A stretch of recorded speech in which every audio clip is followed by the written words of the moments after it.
watazamaji wa Mamlaka Breakfast, karibuni sana kwenye segment yetu ya pili whereby we have our guest with us today. Umeangalia topic yetu umeona ni finding that job. Unaweza kuwa uko pale hivyo and you are not employed and you like to venture into looking for jobs, and unataka kujua hizi kazi zinatafutwa aje, what are the procedures of me getting a good job according to my ama profession yangu. But tuko na HR kwenye studio yetu ya siku ya leo, atakuwa anatuelezea more about that. Najua mkienda interviews unapatanaga na HRs na kuna ambao wanakuwa intimidating, kuna ambao unaenda pale bio mna sweat.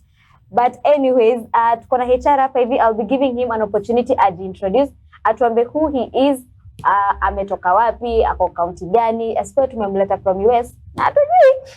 Karibu sana siku ya leo kwenye studio yetu. Good morning. Good morning, Grace. Thank you so much. Yes. Thank you for having me on set. Thank you. It's a privilege to be here, and especially being in a Christian setup. Yes. Yes. It's an honor. Yeah. You can tell our viewers who you are, umetoka wapi, na jina yako. All right. Yes. My name is Kevin Dananga. I'm a resident. Mimi ni mkaji wa Nakuru. I live and work in Nakuru. Basically, the background is that I'm a hotelier by professional. However, I got an interest in HR along the way in hotels. So my major is I've based my HR profession in a hotel setup, but have broadened my spectrum, and now I have a consulting firm called KK HR Solutions, where we normally say we build your human capital. So that has been my journey. I'm a resident. Mimi ni kijana wa Nakuru, mtoto wa Nakuru. Lakini kusomea ndio I think tumetembea. Kama hujatembea kwa wakati wa kusoma, hata director mwenyewe amesoma in 6 schools. So 6 schools. I think he has the world record. 6 schools. Kama hujatembea Kenya, wewe si Mwafrika. Karibu sana kwenye siku ya leo kwenye studio zetu. We are talking about finding a job. Since you are an HR, you are terrorizing people in this bench of jobs. Umetumaliza? Nini mnatumaliza HR? You know, first of all, I normally don't like that big name.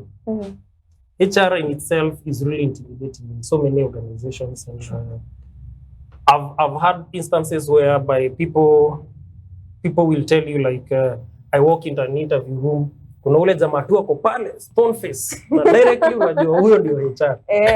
So huyo nikishajua huyo ndio HR, mimi najuaga kazi yangu imeisha. And it is just how you look at it. Finding a job, everybody wants to find a job. Yeah. Even if you're being what we call self-employment, it's a job at the end of the day. What I normally say is finding a job is you must find yourself first. What am I saying? You must know what you really want. More than often and more than so many instances, unapata mtu amekupea CV, ameandika, kindly get me any position in your organization. What is any position? I can have an askari position. You are a master's holder. Honestly speaking, why should you be in a askari? Yes. So you have to be specify whatever you want. It is knowing what you really want. You want to find a job, put down your nitty-gritties. What do I call them nitty-gritties because those are the things that will help you find a job. For instance, most of us, you see, I came from carrying a tray. But I realized in carrying that tray, there's so much I can do to help fellow hoteliers or fellow people who want to get jobs. That's why I came up with an idea of why not create a platform where we can link employers and employees who are finding job and people who need to find people to work for them. Because at the end of the day, each and every organization and each and every setup of a business, human capital is everything. Yeah. However, again, sisi wenye tunatafuta kazi, do we really know what we are looking for? Because more than often, tunatafuta kazi tu. Utasikia mtu anakuambia, nitafutie job. What does that mean? You must know, one, what do you really want? I want to be a waiter. I want to be a gateman. I want to be a shop attendant. I want to be, I want to be an accountant. Then go ahead and look at your papers. Do your papers qualify you? Do your papers qualify you for what you're looking for? You see, again, and I want to put this in quotes, probably the viewers, Yeah. I want to put this in quotes. Be assured, and for sure, and I've sat in so many panels whereby we are looking for people to employ. Nowadays ni kama hatuangalii sana makaratasi. Hatuangalii makaratasi in matters of employment. So don't enter into a panel and you're looking at a guy probably umekuwa umeketi naye pale nje amebeba all the documents. Wewe umeingia probably na kakaratasi kamoja. You might end up having the job because you're not looking at all those papers. What you're looking for is the commitment, the job you want. Do you really know what you want? Are you passionate about what you want? And number two, do you have the relevant simple papers? In fact, in these countries nowadays, ukikaa mahali kwa interview, usikie kuna mtu akona bachelors na masters. Most employers are inclined not to hire those people. Why? They want to hire the diploma, the certificates. Why? Because again, in our institutions, the diploma guys and the certificate guys are the ones who do a lot of work in school. These bachelors guys ni ingia darasa, soma kidogo, pewa notes, but diploma you sweat. You sweat for that diploma. It's not a joke. So those guys are really committed. When they get something small, they can make a very big thing out of it. So you want to tell us that mtu mwenye akona bachelor na degree. Ajua kuna mtu anatutazama na akona bachelor na degree. I'm not discouraging. I'm not discouraging. But true speaking, let me give you this example scenario. I'm a diploma holder, right? You're a bachelor's holder. When I finish my diploma, how many years do I take in my diploma? Around 2-3 there. 2 to 3 years, right? How many years do you take for your bachelor's? 4 years. 4 years there. And if you are doing attachment or internship is 6 months to 9 months. If you're doing attachment, you're doing 3 months. So give or take, you'll be in school for 4.6 months. 4 years and 6 months, right? A diploma person will take 3 years to school and do a 3 months attachment. That is, you less that, it's like a diploma person will be out with 2 years ahead. For these 2 years, this diploma guy will be working somewhere. You get it? Yeah. Even if it's volunteership, they will be working somewhere. Wewe kwa bachelor's yako, bado uko shule. Sina shida, wewe already uko na the big thing, the bachelor's itself. But this diploma guy already akona experience ya 2 years. Yenye wewe hauna. So when you're looking at adverts and they're telling you, we need 2 years experience, we need 3 years experience. Already msewa diploma shakupi? Sasa na wenye wanataka 5 years. Unajua enyewe kusema tu kweli 5 years experience surely. Grace, how do I say this? I find it very ambiguous to write in a poster when you're advertising for jobs that you want 5 years experience. What about these guys who are leaving school? Yeah. Who will ever accommodate them? Employers, please, and I know the viewers, employers, can we have the ability to employ even people who are coming on board? Because already, not unless you're a new entity. If you're a new entity, it is always good to look for experienced people to try and grow your product. But if you're already in existence in what you've been doing, try and hire these people these guys who are coming fresh on board, because they have a lot of fresh ideas. You know, the books are still very fresh in their minds. It is appropriate to hire them in the organization as well. So to me, the demystification of 5 years experience, 4 years experience, I saw another post where asking for 7 years experience. Surely. 7 years experience, hata kama ulitoka shule ukiwa 22 years, it means you need to be 30 years and above. That is what they are basically telling you. And in the current situation in the country, getting that experience is not a joke. It's not a joke.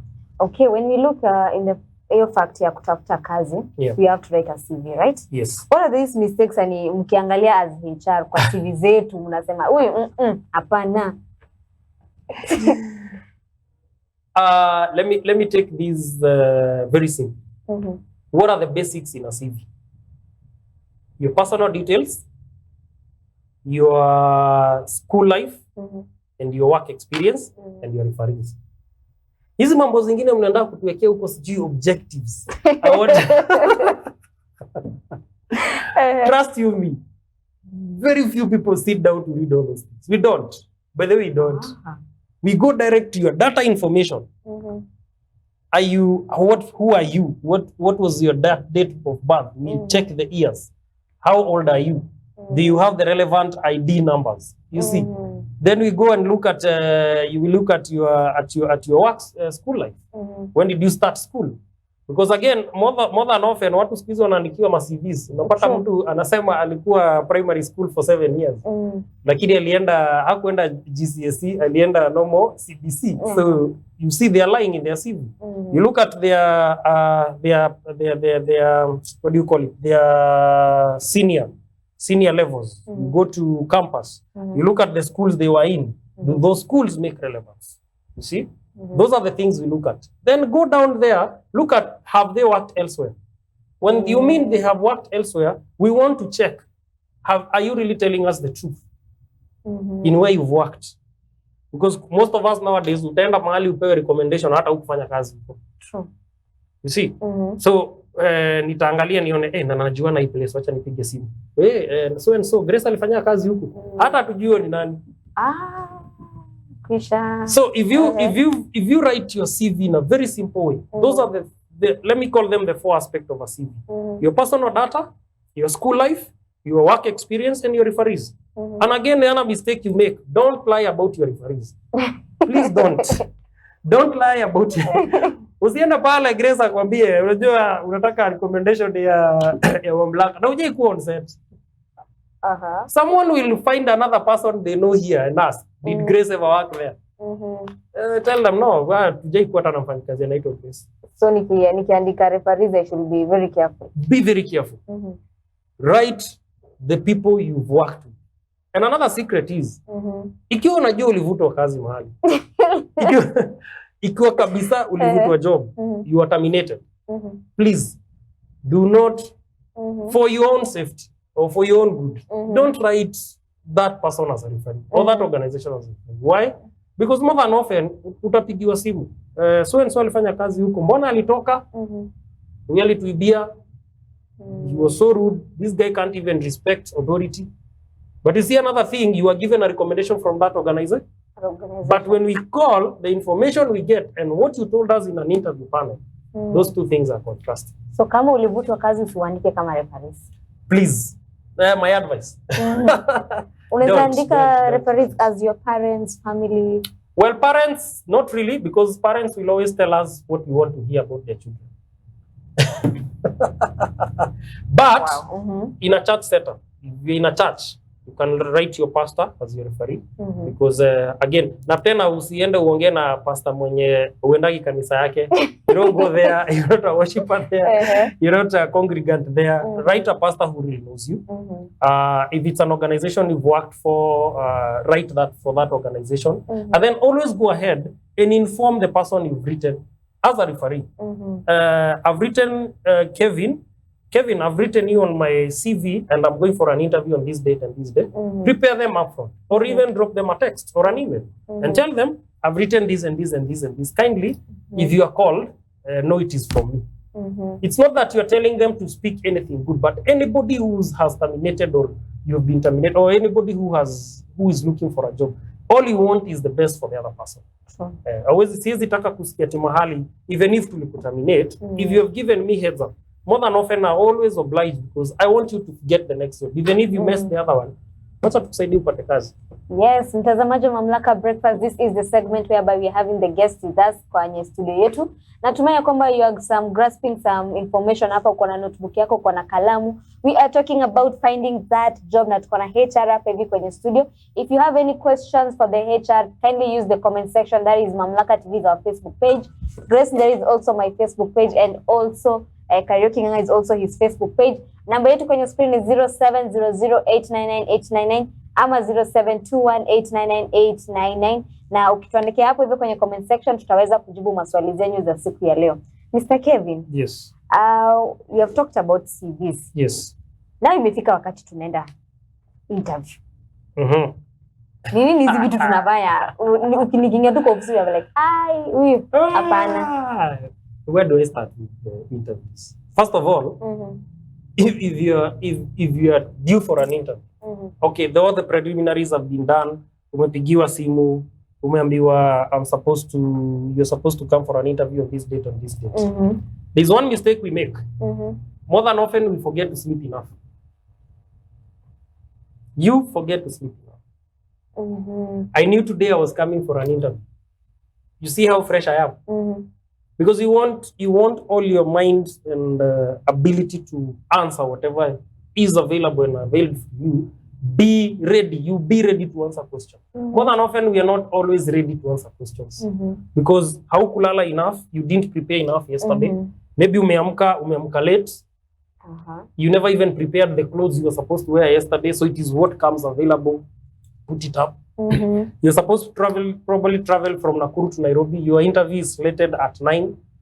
Unataka kutoka hapa 6. Definitely you'll run late. Yeah.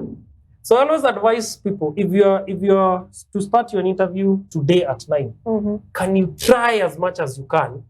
Try as much as you can to start yesterday. Prepare everything yesterday. What do I mean by everything? If you're going for an interview, nimeona the younger generation, I'm sorry to say this, the younger generation, there's a lot of mistakes you guys are making. You come in an interview and you never carried your original copies. The first question we ask you, did you bring your documents? What do you tell us? I sent them on soft. Why were we calling you for a physical interview then? We were calling you because we want to see the relevant document you've given us. Anybody can photocopy a document. Anybody can print a document. But when you give me an original document like this, I can be able to substantiate and say, hii document iko sawa ama haiko sawa. So prepare everything a day before. Have your relevant documents. The documents you sent, have them relevant that day before you are interviewed. Secondly, enda kwa wardrobe yako. Tafadhali. Enda kwa wardrobe yako. Enda kwa wardrobe. Angalia ni nguo gani utavaa ambayo you are very comfortable even if you are sitting. And especially for ladies. Please. Wear things that are very comfortable. You don't want to wear things that will raise questions in the panel. So I should not dress to impress. Don't dress to impress. Dress for professionalism. Any interview is a professional environment. Hata kama ni kazi ya mjengo unaikuwa interview kwa. It is a professional environment. Let's not forget the basics. Kama tunakuinterview kwa kazi ya kinyozi, have your hairstyle. That's agreeable. But as long as you are being interviewed for a position in a professional environment, for instance, offices, you know, all these jobs, can you dress properly?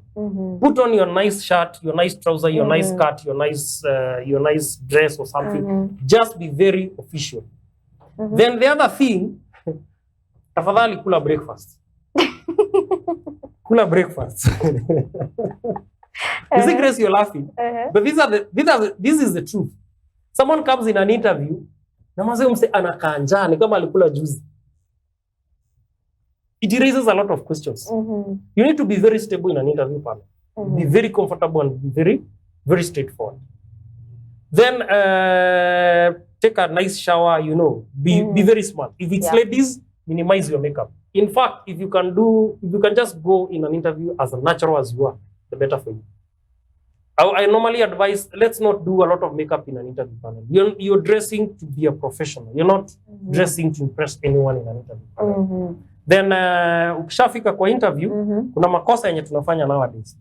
You see, the interview starts as soon as you enter the premises, if you didn't know. Sijui kama viewers maybe wanaweza sema, but you've gone to an interview, you are told you'll be sitting here. Please, even in that, the moment you enter that premises, your interview has started, because more than often, we've given a list of names. You are told to sign in the time you came in, and you sign. This time is telling us, can you manage time? So your interview starts when you enter the premises. That is what we normally forget. And more than often, unaona wajama tunakuwa tumeka hapo kuambia, can you check this guy? More than often, those guys are the ones to tell us, na ule msee ana behave vizuri sana. They pre-qualify you before you even come on set. Before you even enter into that panel, someone has already pre-qualified you somewhere. Utaona kajamaa, maybe utapatana na Kevin, amekutapita hapo na kuangalia. More than often, I'm checking who's that person who's really concentrating on phone. Again, the other thing, ukiingia kwa interview panel, au ukiingia kwa interview premise, do away with your phone. Just sit. Be comfortable, sit. Don't be Googling, don't concentrate so much on your phone that you forget you're in an interview. Just sit, appropriately sit there. Even if you're told, I attended an interview somewhere some time back, and that place we had like almost 70 people. So the interview was to start at 8 and end at around 1. Can you imagine those guys sat there? We were told, the chairman of the panel said, we allow them to sit up to around 12. You know, you can't sit somewhere without being talked to. Up to 12 guys left. We were left with 7 guys. And those ones are the ones we interviewed. We gave the jobs to 2 people. So your interview starts when you enter into a premises. Again, ukishaingia kwa premises, tulia. Wacha kushinda ukihover around. Uko si kwenu. You don't know anyone there. Sit. Ukiambua mwenda hivi, enter. Ile si mali ya kushinda uko kwa simu yako, sijui uko kwa nini. More than often, the bosses will be passing there and saying, ukimpea kazi atashinda kwa simu. You get it? Then the other thing as well, ukishafika kwa premises, ukishapewa kama kuna makaratasi mmepewa mjaze, jaza with the rightful document, use the right, you know, usiende pale uanze kuomba kalamu. You are going for an interview. Carry your pen and paper. Most of I've seen that has happened in people. You go to an interview and nisaidie kalamu. Say, no. It shows a lot of lack of preparedness. And I'm telling you, these are the simple things. In fact, when you are doing an interview, you already know you can work. We just want to see, can you impress us with what we are giving? That's all. When you step into the interview panel, be very composed. Stick to the facts. Usibit around the bush. Now, ukiingia hapo kwa panel. Mama uchebuka hapo hivyo kwa panel. Tuko na bone of contention of that. Panel tunaingia gatu. At least mnatusmailia. Manze, there are some people wanaingia kwa nini wana freeze, like literally unaona ule anakaa bana uyezi nipatia kazi. Why is HR so much serious kwa hiyo panel? Mbona mnakoka so much serious until mnafanya points zinapotea? Can I tell you something? I don't think in a panel of around 5 or 6 people, everybody is a HR. More than often, HR anakuwa mmoja ama hata hakuna. Because mimi naweza tayarisha interview, I have people of interest in that interview. Maybe nimesukuma watu wakuje for that interview. Ama nimepush, nimefanya mambo yangu, nimepush watu wakuje for that interview. Excuse me. I more than often take a step back because we also have interests. So kutakuwa na conflict of interest. So you'll find hata hakuna HR hapo. Maybe ni the board guys, tumechukua 2 board guys, tumechukua senior management, some supervisor somewhere. Ama tumetafuta watu kutoka nje, only 2 of the people working there are in that panel. So more than often, it's not like we are there. Hatukuwagi hapo by the way. Sisi hatukuwagi hapo. And the seriousness of the thing is to show you that you are now in a professional environment. We want to get serious. Because more than often, tukiingia interview tukiwa tunaonekana ni kama ka jokes, itakaa ni kama the seriousness of the thing or the day is reduced to nothing. So more than often, these guys stick to seriousness so that pia wewe mwenye unaingia hapo, ujue ni kazi unatafuta. Why should we give you the job if you're just a laughing person? Show us some seriousness. So that is all it takes. And then, concentrate on our panelists. And don't make perceptions out of them. Because if you make perceptions out of them, if they ask you a question, you will answer vis-a-vis that perception. Yeah. So just stick to yourself. Walking in a room, jiambie, it's a good day, I'm here to answer these questions. Let's do this. Yeah. And then just smile. Smile. Okay. Ukiingia interview panel, insist be professional. Unaingia interview panel, pale hivyo kuna chairman wa board ya mtu ama someone, and now unasema, how are you guys? So can I make a joke when nikiingia kwa hiyo panel? Don't make a joke first. Okay. Don't break the ice. They are the ones to break the ice, not you. Okay. Just go in, say, greet people. Good morning, how are you? That's all. If you're told to take a seat, take a seat. You get? Okay. Aya utena mahali upate kiti meko sijui wapi uko. They are testing. Do you have the agility to think? Okay. Pull the chair for yourself. All right? Very simple things. Well, those simple things, they really matter. But tukiangalia stories za interviews na CV bado, niko na education level yangu, it's not ijefika hiyo level, but I have the skills.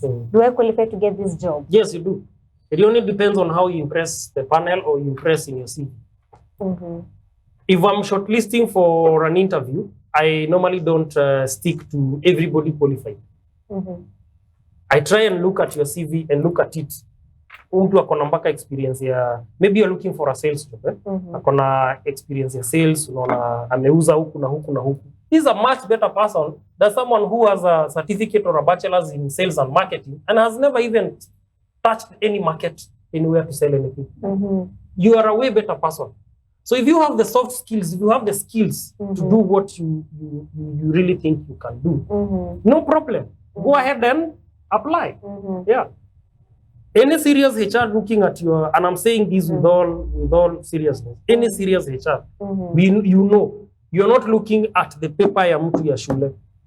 Because how many people got, in fact in your class grades, let me just ask you. Kuna kile tu kijama kilikuwa pale hivyo nyuma. Jamani wa DEE, sindio? So if a guy is a millionaire somewhere. True. So it's not all about paper. It's not all about academics. Where I schooled, me have guys when walipigaga ma A na unapatana nao tao hiyo ni wale wasiwaniachie kitu. You see? So it's not all about papers, and can we reduce, and I really want to tell our viewers, can you reduce this mentality? Yeah, I must have the paper for me to get the job. Apana, have the skill. Mina semaga, have the passion and the skill. You will get the job. Yeah. So passion and skill, tukiwa nazo, we have the job. We have the job. We have the job. Alafu ukiingia kwa interview, ukitwa interview, maze enda pale na roho juu. Usiende pale ukiwa kakawad. Enda pale ukiwa roho juu. Take control of that panel. Enda ukiwa roho juu. Don't answer any question yenye ita raise another question. You see, there are these questions you ask, tell us about yourself. It is always the opening questions. Sindio? Speaking of opening questions, tunaenda ya, how much salary do you want us to pay? This question is very, very common. Very common. Yes. Salary, wewe ukienda kutafuta kazi, more than often, unakuwa ukijua ni pesa ngapi unatafuta. Na sitakudanganya, 80% ndio inachuja watu na jobs. Why? Because wewe umegauge salary yenye una expect na chenye umeona kwa hiyo organization. Unaenda unapata ofisi ni tamu, unaona infrastructure iko sawa. You tell yourself in your mind, these guys can be able to pay me a lot of money. That's wrong. For me, that's pretty much wrong. Can we, when you go to a place, where have your figures in your head? In your head. Then give a range. Usiwahi sema, nataka 30,000. Give a range. Give a minimum and a maximum. Tell them, I'm comfortable between 25 and 35. Or I'm comfortable between 40 and 50. Then they will ask you, is it gross or net? Wewe kufanya hesabu zako, uambie ni net? Ni net. Usiwahi enda ukisema nataka gross. Gross ni before deductions. Always go for the net. For the net. Then wacha wenyewe wajiwe penye wako. If at all they'll feel it's okay. Uki-average, ukiangalia organization, there is always that coverage you feel this is the minimum they can go to. Go to that minimum. Then give your highest. But never give an absurd figure. This is Nakuru. You hear someone telling you of a reception position, I want 70,000. Are you serious? This is not Nairobi. Let's be realistic. Our average renting in Nakuru, 2-bedroom house, is 15 to 20,000. You get? Yeah. If you're not a family person, you know when you need a 1-bedroom house, you're looking at a quarter of your salary. You don't need to ask for a salary of around 50-60,000 for a job that equally can employ someone at 20-30. That is how you don't get the job. Okay, so you have to like fanya your survey of the company. Yes. Do the survey of the company. Find out if unajua hata more than often most of these companies kuna mpaka zile returns wao na return. Uka Google utapata this is the average they made last year if they declared. And with the traffic of people and how people are talking about that company, you can be able to tell, is this company able to pay well? You get? Na ikiwa previously unaweza hata pata mtu mwenye anaweza kuulizia kwa hiyo kampuni wanalipaga aje. Utasikia tu na tulipagwa vizuri ama huku tunalipwa poa. Wase wanalipwa poa. That's always a good thing. But if you feel, and then ukaienda kwa organization upata wafanyikazi wako down, wako tu hivi chini kabisa, wako hakuna mtu anaongea, kila mtu kwa shughuli zake. Juu kuna company unaingia unapata watu ni kierere. True. Be assured that's a very friendly environment. Yes, director. Director. Oh, I'm speaking to the director. Director. Okay, director, please. This environment must be a very sweet environment for Grace to be able to work. Please, if you enter into an environment you feel, kuna kuwa tu na hicho work environment, you feel, this is a nice place, people are happy. It's always a good thing. But if you go to an environment kusema tu kweli uone guy uko na gari kama amepigwa asubuhi. Hata atmosphere yenyewe tu inakwambia be assured hawa watu ni stingy na pesa. Yeah. It's always that way. Hainaga ati any other way. Unalafu utaingia kwa place uanze kufanya kazi, maybe umepewa ka probation ka 3 months. Unasikia the first day, the second day watu wanakuza kai unaona tu kuje huku. Hey, just know, we just run for your life. So you should start looking for another job. Ukisikia hizo terminologies. More than likely, most of those terminologies zinakulimit. Zinakulimit. Be assured, whatever people are talking about that organization is the truth. Mtazamaji, umesikia, you need to do something called surveying ya kampuni. Si tunaenda kwa kampuni hivyo na ujui kuhusu kampuni. Alafu kuna hii mistake. I think if it is a mistake or I don't know kama si mistake. Yeah. Unaulizwa, do you guys ask mission ya kampuni ama vision? Yeah, we ask, they are called twisting questions, whereby you ask, we want to find out whether you know anything about us.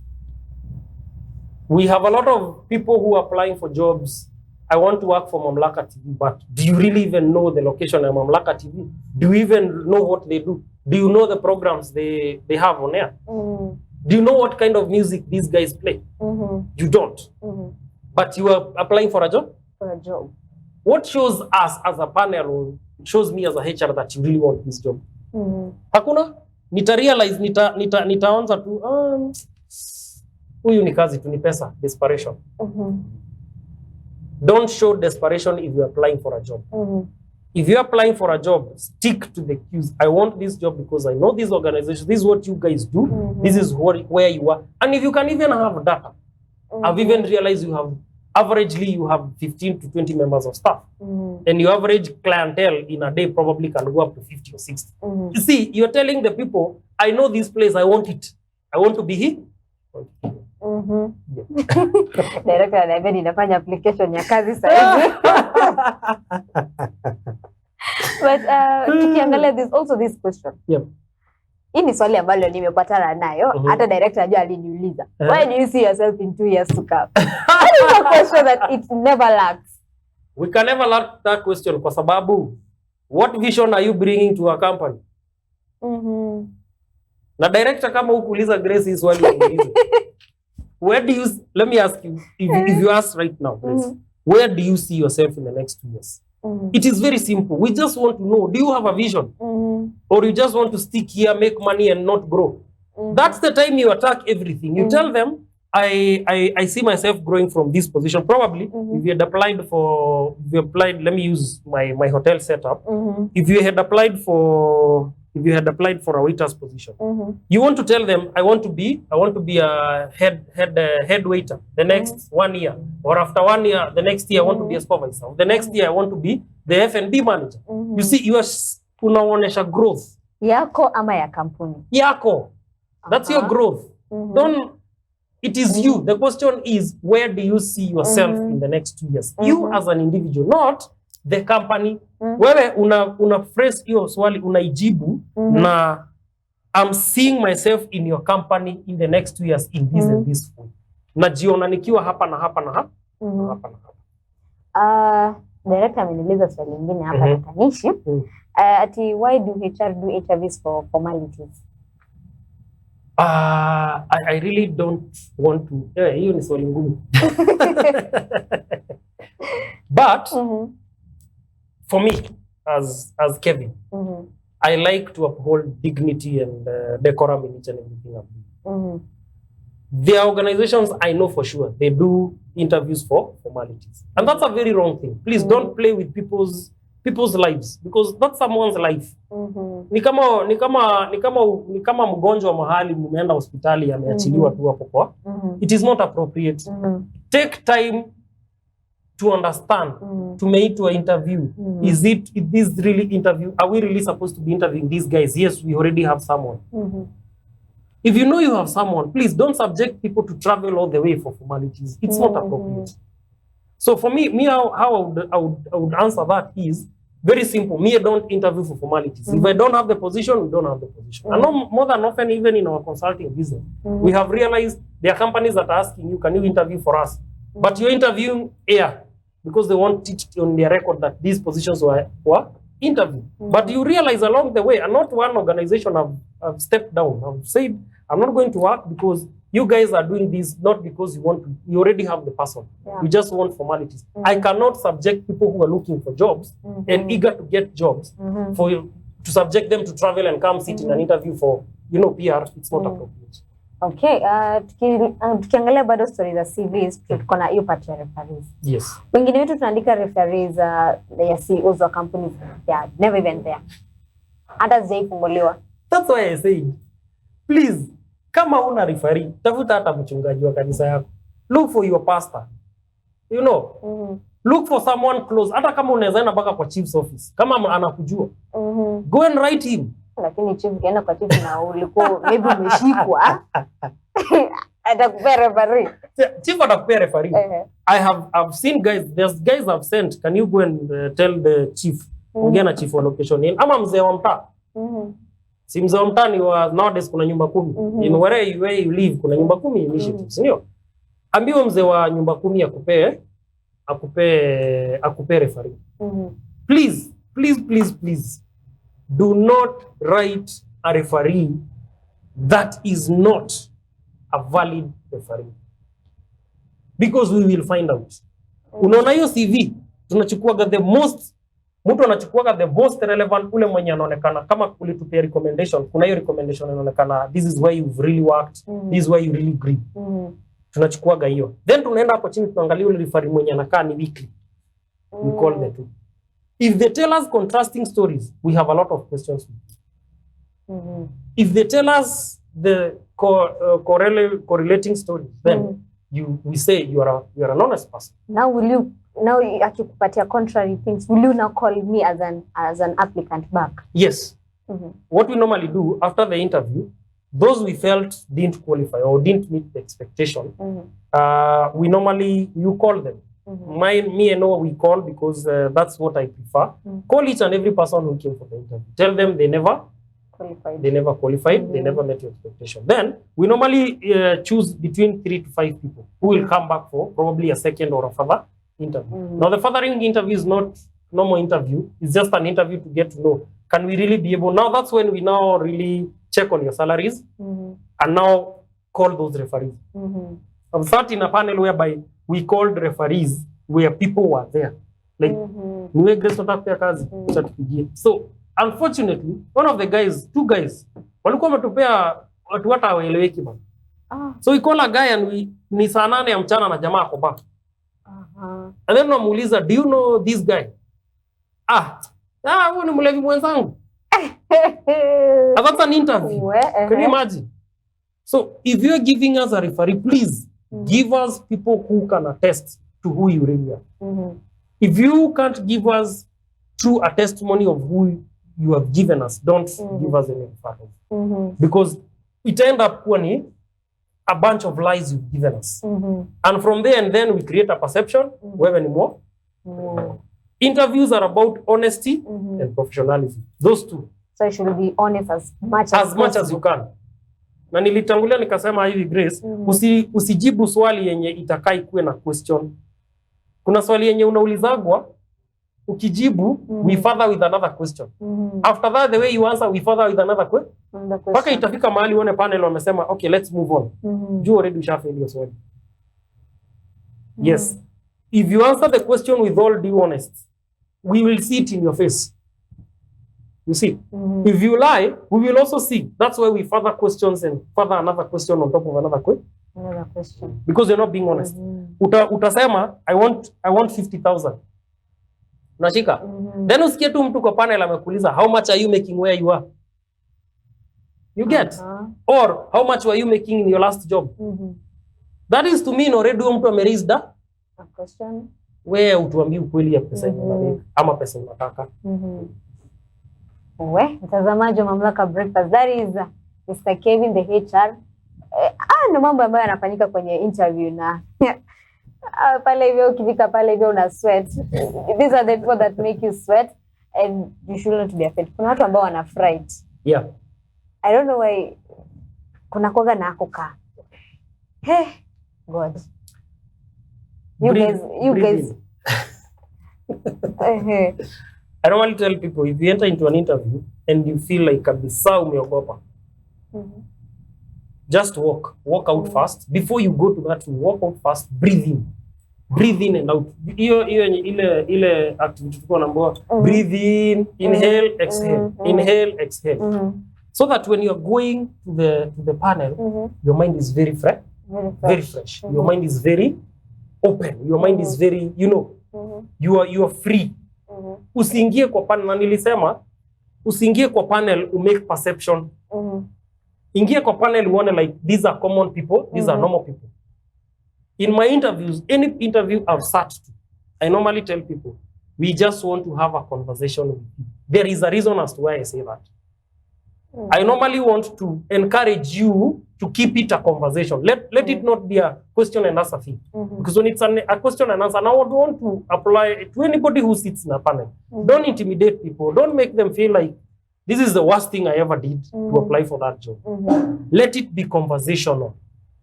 I want to hear from you. We need to know this, we need to know. Make it very conversational. If someone will feel, will go to an interview and step in, your environment is very unfriendly. You as an interviewee, just sit and relax. Wait for them to ask you anything. Even if it is very ambiguous, just answer. And then stick to the truth. I normally say in an interview panel, yes is an answer, as well as a no. If it's a no, it's a no. I don't know. Utapigwa kwa sababu hujui, sio kila kitu. Hata sisi panelists hatujui. That's why we've called you to tell us. Simple and plain. Okay, tukimalizia producer wangu anataka kujua why is it important mtulize history ya salaries. That's where sisi kama the young people we have so many expectations. That's where you fail. Tuko na expectations kubwa. Tunataka, mimi najua mimi ni journalist. Journalist najua nafaa kulipwa kitu 60-70 yes, according to my work. Yeah. But company naturusha chini expectations. Expectation ananiambia nakulipa 15k. Mimi ningetaka kusema hivi. When you're looking for a job, have your salary expectation, but tell your mind it might be achievable or not achievable. Usiende kwa interview kijuaga hii pesa lazima niunde. I must make this money. I must make this money. When you have that in your mind, be assured you will not get that job. Because your expectation iko juu. Allow yourself to start somewhere with that company. In my own career life, I have worked for the big of hotels, And there is a time I took a very low job. Very low job. I moved from salary figures I won't mention to 18,000. Why? Because I realized in my line of career, I needed to manage a sub branch. Personally, ni manage a sub branch, ni make pesa out of it. Paka nijue how it feels to manage people, nijue how it feels to manage. I did that for 1 year. Earning 18,000. Na nimetoka almost 8 times that. And I went that low because I needed to build my career. So again, you also look at what do you really want. In your career path, and especially for managerial members of staff, allow yourself to be subject to earning very little as you aim higher. These big positions come with a lot of you need to think a lot. Our work is not physical. Our work is pure mental. So your mind must be very active. You must have these experiences to skills. No kama sahi kwa CV yangu utasema, hey, I was interviewed at Mamlaka TV. See, that's growth. You see, if you ask about, if it's all about salary at the end of the day, you will not achieve what you really want. So don't go with an expectation. And that's why I say, give a salary range. When we're asking you about your salary expectation, it's because we want to know, do you really fit within our budget? Tusikuite,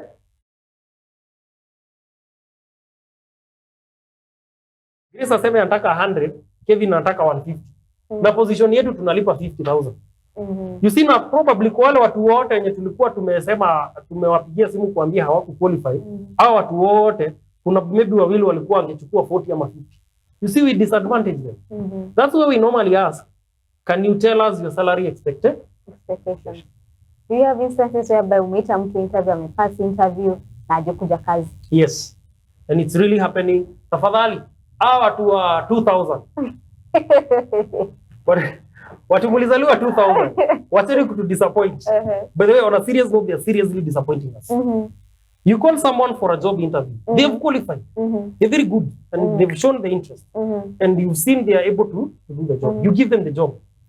Mtu anakuja day 1, day 2, day 3. No show up. Na amezima simu. Lack of commitment.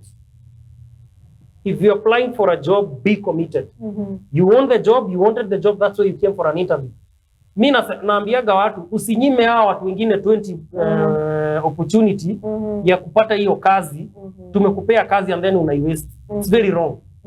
Because you wasted our time and you wasted all these other people's time. You get the job, be committed. And then ukipata kazi, vumilia bwana. Wengine wetu kwenye tumetoka maana hata huwezi taka kuongea. Vumilia.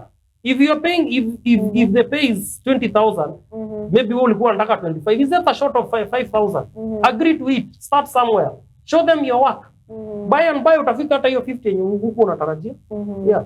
But kuna hiyo lack of commitment sana, and especially these, I want to call it what 2,000. We may normally call them back. Wako na a lot of, unataka kuamka leo, you earning like Kevin. Or you earning like a GM somewhere. It's not applicable, bana. Because there is someone who has been in the same position for 2, 3, 4, 5 years ahead of you.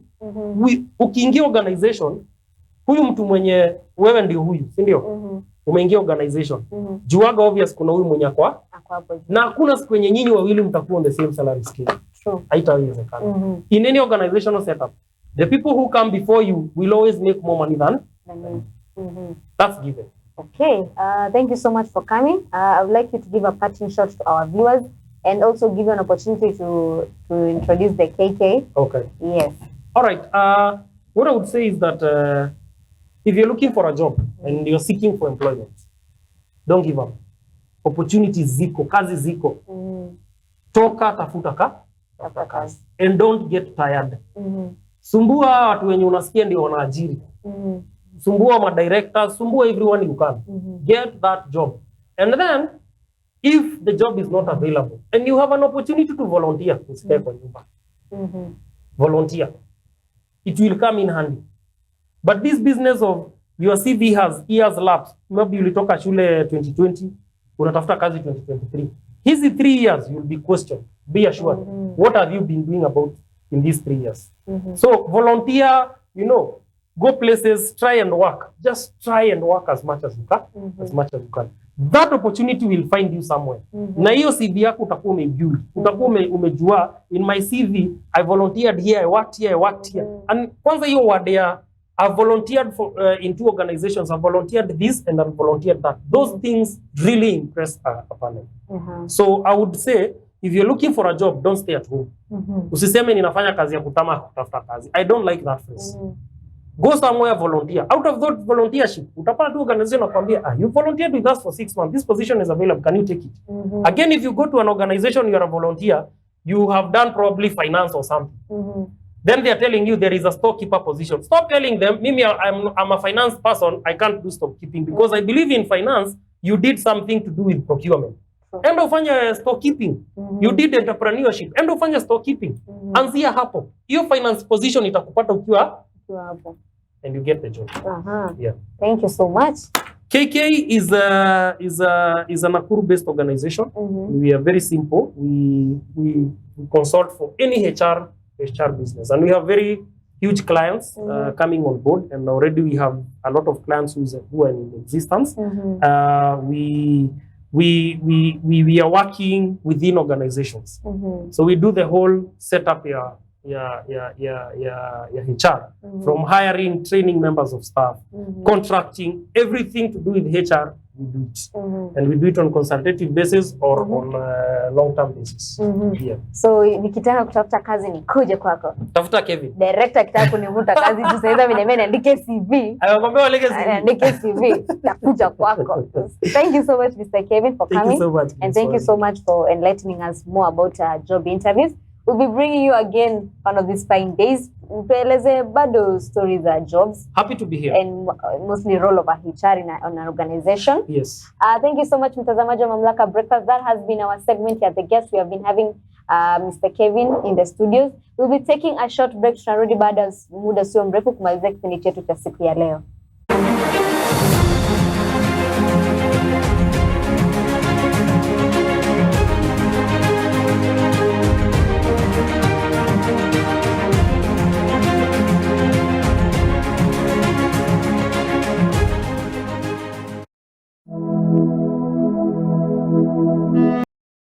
Karibuni sana mtazamaji wa Mamlaka Breakfast, our last segment whereby tunamaliza kipindi chetu cha siku ya leo, na Kariuki natumia kwamba umeweza kuget vitu. Nimeget vitu mob but I'm somehow bitter at a point because of the experiences. And it was a good educational morning. Yes, in fact, ni kama tumekuwa kwa class.